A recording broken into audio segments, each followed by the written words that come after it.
La maîtrise des risques techniques, environnementaux et humains, c'est le créneau de DECRA depuis bientôt un siècle. Sa principale filière en France, DECRA Industrial, est implantée à Limoges et son activité ne se réduit pas seulement à la sécurité des véhicules. DECRA, c'est pas seulement le contrôle technique automobile, c'est aussi du contrôle en industrie. Donc il faut savoir que notre cœur de métier au sein du groupe, c'est la sécurité et que nous, on la décline chez les industriels ou aussi dans le domaine du bâtiment et de la construction. Ici, on est au siège historique de DECRA Industrial, donc anciennement Norisco, qui héberge désormais toutes les fonctions support pour l'ensemble du groupe, donc le service comptabilité, RH, informatique, etc. Plus de 200 personnes sont employées sur ce site pour gérer et coordonner les 3200 collaborateurs dans l'Hexagone.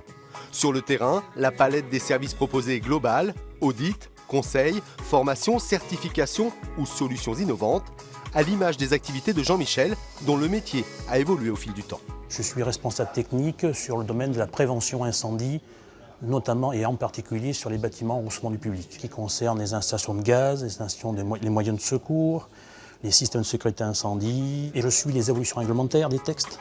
Face à ces besoins croissants de recrutement, quelques 700 personnes par an, essentiellement des techniciens et ingénieurs, DECRA Industrial a dû s'adapter.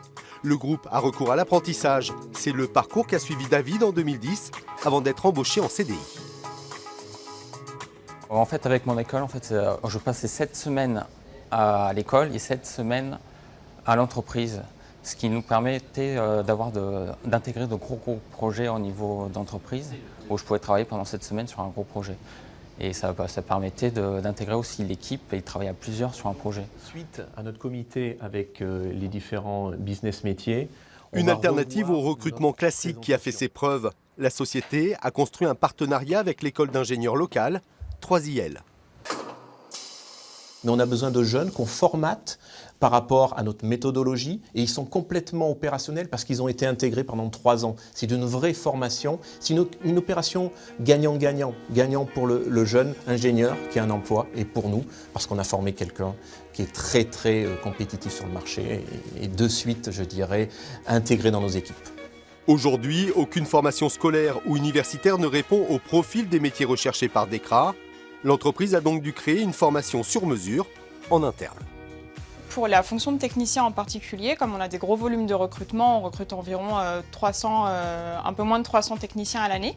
On a créé un parcours spécifique où en fait chaque année on recrute des sorties d'école, donc essentiellement des bac+2 en électrotechnique et électromécanique, qu'on forme sur 6 mois et après qu'on embauche en CDI. À la rentrée, DECRA Industrial lance même son propre campus avec une formation qualifiante à la clé, un partenariat avec l'AFPI et Pôle emploi.